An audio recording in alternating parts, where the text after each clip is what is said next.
Hey everybody, this is TJR. Mrs. Superfan? Just hanging out here with the little guy. And, if you saw my record store day video from the weekend, We'll link below. of course, I bought one record for Robert. He was at Coachella and couldn't, go to record store day. And he said, could you please, pick this up for me if you see it? And so I asked for it, and it was a special exclusive release from Blur, which is a band that he's a big fan of. And it's called Blur Present the Special Collector's Edition. And, the thing was, I glanced at the cover on the Record Store Day website, so I just could visually recognize it, make sure I was getting the right thing. I didn't memorize the title. I just wrote on my list, Blur, and because I knew it was the only thing from Blur. So when we walked in, I said, do you have the Blur album? And they handed it to me, and I recognized the cover. There's the circle with their faces on it. But I didn't really look at it closely. I didn't bother to read it, look at the back all that closely. And so we came home, we shot the video, and I brought it up, I showed it, this is from Blur, and I read the title, and I thought it looked kind of weird, Present the Special Collector's Edition. I thought that was kind of an awkward title. I looked at the bottom here and I saw that it said, individually numbered and signed by hand with platinum, 877. I was like, what the heck does that mean? And it didn't occur to me that this is an image. I thought they were had their faces in front of a moon or something. It didn't occur to me that this is a plate. Like a collector's plate. A collector's plate, yeah, like those cheesy collector's plates that your aunt bought that she thought was going to be worth a ton of money, and of course they were worthless. Sorry, Auntie. Yeah. I remember I looked at the back briefly. I said, oh, it's a 2-disc set. Okay, because I looked at the track listing. But I didn't look at any of this here. I didn't read it or anything. It just, Robert's into Blur, not me.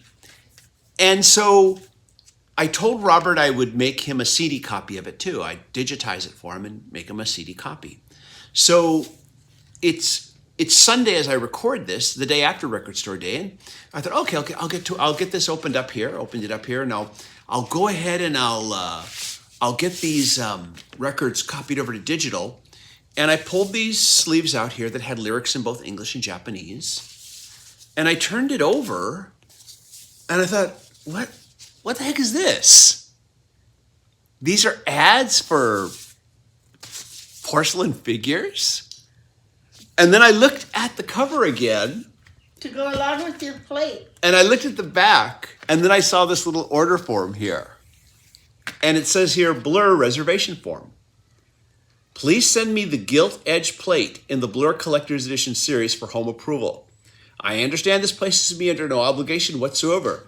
The full issue price I may choose to pay in 8 interest-free easy-to-pay installments. If I do not wish to keep my plate, I may return it and I will owe nothing. And I'm like, I didn't even catch the joke of this. That's what they meant by number 180, the number 877. I didn't even catch this joke. It was staring me right in the face. And I looked at this and I started laughing. And then I looked at these on the sheets here and started laughing here. For these various, those collector's porcelain figures, again, that your aunt bought.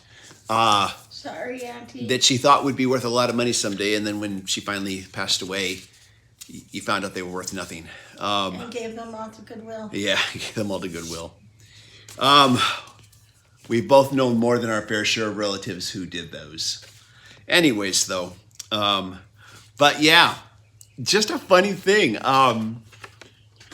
Like I said, not really a fan of Blur, but this definitely raises my opinion of them. Just that they did something this funny for Record Store Day in any release. I just think this is just hysterical. I can't wait to talk to Robert about this.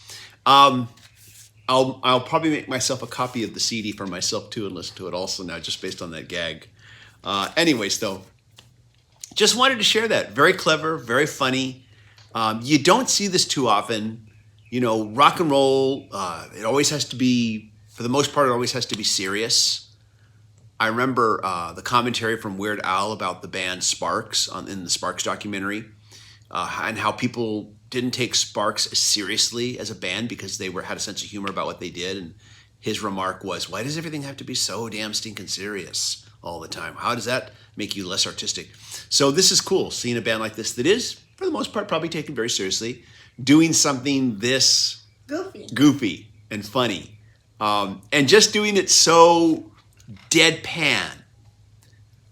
Because, like I said, it was not really blatantly obvious to me when I first looked at it. I mean, true, I was just had to get our stuff from Record Store Day and get out, but it didn't really jump out at me until I took a second look, and just had to share that. I think that's really clever. Let me know what you think of this. Any other artists you know that did something like this that normally would be considered a serious music artist, and then they just do something really kind of funny like this with their packaging? Share those. Grogu's getting ready to order the plate right now. Yeah, no, you can't have it. It's not real anyways. You'd only eat it anyways.